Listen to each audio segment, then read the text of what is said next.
we welcome in Louis Riddick, former defensive back and, of course, ESPN, NFL, and front office analyst. Let me start there. More likely to be a Hall of Famer, Matthew Stafford or Russell Wilson? Wow. Huh. You know, that really is a tough one. I wonder how much, I'll just say this. I wonder how much the ending of these guys' careers will play into how people view their careers overall in totality. Because obviously Matthew would end on a high note. Let's just say Matthew doesn't play another down right now at the end of this year. You know, a lot of people discount everything that happened in his career in Detroit. They say that everything that Detroit wasn't able to accomplish was his fault, although we all know that he had little to no running game at all for the large majority of his career, little to no defensive help. And there was a guy who was putting up a lot of great situational statistics that rivaled anyone's. Russell, on the other hand, has a lot of team success. The team is always in contention for Super Bowls. They win one, have come close to a controversial play call to winning another. But then the end of his career this year has been something. Yeah, there's going to be a lot of people who say they anticipated. I don't think anybody anticipated this year looking like it does for him. I just wonder how much that's going to color both of their careers. I would probably say Matthew is more likely. Wow. We'll see. Matthew Stafford's been to one Pro Bowl. Yeah, I know. But Russ has been named to 9. You know, here's the interesting thing about that, though, Dan, right? I mean, there are for as many people who will use that as a way to bolster their argument, there are people who discount the Pro Bowl every single day, every time it comes out of someone's mouth. Ooh, who cares if Russell made it to the Pro Bowl? There are people who say, well, Mitchell Trubisky made it to the Pro Bowl too. And Vince Young. Right. So, you know what I mean? I mean, you know what I'm saying. I mean, it just all depends what people's agendas are at the very end and who they're actually trying to get in and what statistics they use to bolster their argument. All right, give me the short-term, long-term plan at quarterback for the Rams, and how does that involve Baker Mayfield, in your opinion? Yeah, I think short-term, I think for them, you know what? I don't know if you can really come up with a plan right now until you actually know what the plan is for Sean McVay going forward too. Because you hear a lot of rumblings about, you know, what could this year have done and what could it be doing right now to Sean's long-term plans as far as how long he wants to coach, which I'm just speculating because I haven't talked to him about that. But this year seems to have been one that has caught a lot of people, although some people say it didn't catch them off guard. I think this is catching them off guard as to how far they've fallen this year. Baker Mayfield supposedly is someone who Sean really liked. Maybe he's someone that Les Snead really liked. I don't know if they could be thinking that, well, you know what? Let's just see if this could potentially be the quote unquote bridge to a longer term plan at the position. If Matthew, in fact, is suffering from something that may make him start thinking about retirement. Right now, they could possibly be on the cusp of the dreaded quarterback purgatory, where they don't really have an answer. And maybe they don't have the means to go out and find an answer. And that is exactly where nobody wants to be. Whereas just a year ago, at the end of last year, when they win the Super Bowl, they feel as though they're sitting pretty sweet. That's why everybody came back. That's why Aaron came back. That's why Sean came back. That's why everyone wanted to be attached in some way, shape, or form to the Rams, because they thought maybe we're in that spot where year to year, because of the fact that Matthew is Matthew, we have a shot. And now that could be flipped totally on its head. Let me look at the Seahawks right now with Geno Smith having an unbelievable year. Yeah. They're going to have the Denver draft pick. So that's 3rd overall right now. Mm-hmm. You don't get in those positions very often where you're in the top 5. You normally take a quarterback. But Geno's playing well. You're Pete Carroll, John Schneider. What would you do if you end up with the 3rd overall pick? Yeah, look, they have more info than any of us have on the inside as far as just everything that has gone into what is going on with Geno. Let me just get right to it, though. There's no way that, especially if I feel as though Geno right now has hit a spot with Shane Waldron, their offensive play caller, and everything around him, there's no way I just let him go and just say, hey, look, this is just something, we just caught lightning in a bottle and we just dismiss it in that way and then just try and move on and find the next latest, greatest young quarterback to move forward with. There's no way I do that. I personally think from the outside looking in and having been out there and talked to them that Geno has found his home. Geno has finally hit that point where everything has lined up for him personally and for everything around him for him to sustain this kind of success. So I'd be looking to try and find what we like to call fair value for him in terms of a long-term contract. Now, once May rolls around, once the draft rolls around, I also would have an eye towards, hey, look, if there's a franchise caliber, like a game-changing type quarterback. Well, you're going to get the second quarterback because Houston needs one. Chicago doesn't. You got the second quarterback off the board right now. That's right. Well, I'm saying if I believe that guy is worthy of us investing in, whether it be for us or for someone. Look, having worked in Philadelphia and seeing how Andy Reid treated quarterbacks and how he believed that you can never have too many of them and you don't pass on them, then I would probably be thinking that, you know what, we still go ahead and select one of those if we feel as though that is something that would benefit us either now or later. There's no, but what I'm saying is it would not change my strategy as far as trying to find fair value for Geno. What he is doing, I believe, is sustainable. What he's doing, Dan, if you took the name off the back of his jersey and erased his background, you'd be talking about him in the MVP conversation right now. You could do it objectively and subjectively from just watching him and then looking at his statistics relative to everyone else's in the NFL. He's been that good. He's Louis Riddick, the mothership. If I would have said back in August, these scenarios could happen. Baker Mayfield's going to be the starting quarterback for the Rams. Mm-hmm. Russell Wilson will be the quarterback of the worst offense in football. Jalen Hurts and Tua will be MVP candidates. The Lions will have a better record than the Rams or the Packers. You know what I would say? Honestly, I would have said this. Anything is possible in the NFL right now, only because, as Bill Belichick says a lot, what happened the year before really does not affect what happens in the present time. People like to talk about, well, if you finish off the year strong, we'll carry that momentum into the next year. You know how much time elapses in between the end of one year and the beginning of another? And how many things change? Players' mindsets change, players' bodies change, coaches change, circumstances change. I would have said it's possible. Especially, and then if you broke it down piece by piece, you could make a case for all of those different things happening. You really could. There's none of those would you have said, well, that's impossible. There's no way. There's just no way in hell that's going to happen. Especially listening to now how all kinds of people have come out of the woodwork to kind of support everything you just said. Every single thing on the upside and downside. I know that. Yeah. Every single thing. Help me understand the 49ers game plan, having Brock Purdy as your quarterback.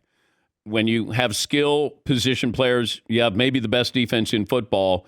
Yeah. How do you ask your quarterback to not do too much? Don't try to do too much. Basically, just be Jimmy Garoppolo. Yeah, man. I mean, I think it's probably something that's kind of been probably set up from the very get-go, from the first day that he came in there, that I'm sure the offensive coaches were like, when you kind of break out into your own position meetings, and in particular, in this case, in the quarterback meeting, I'm sure it's been told to them, hey, guys, look, do you see everything that we have around us? Do you see how supported you are? This room we're not going to talk to you the same way that maybe they talk to Patrick Mahomes in Kansas City or Justin Herbert down there in LA or Aaron Rodgers up there. You don't have to be the man. You just have to work within the plan here.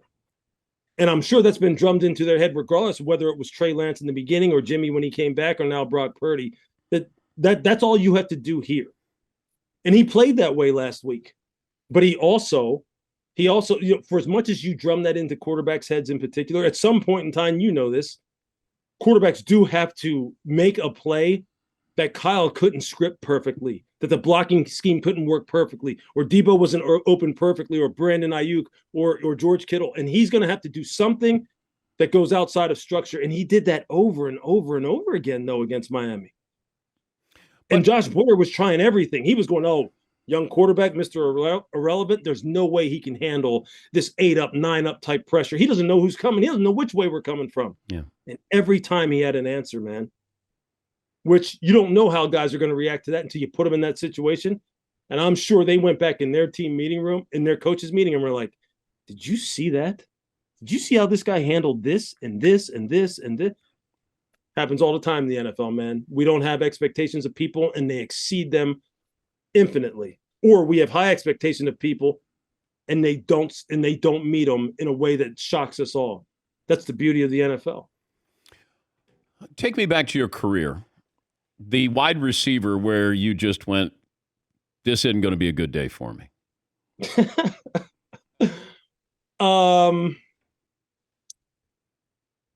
1992, Atlanta, playing the 49ers. Jerry Rice. Yeah. That offense overall, I was like, this ain't going to be a good day. Brent Jones, Ricky Waters, Jerry, John Taylor. I mean, it was just like, well, who's next? I mean, who's coming at me next here? And I had been out there in 91 in training camp. So I knew what this offense was like, but it was just the pace and the tempo and everything was just like boom, boom, boom, boom, boom. They were constantly out of the huddle. And I was just like, and Jerry was a machine. He was Dan.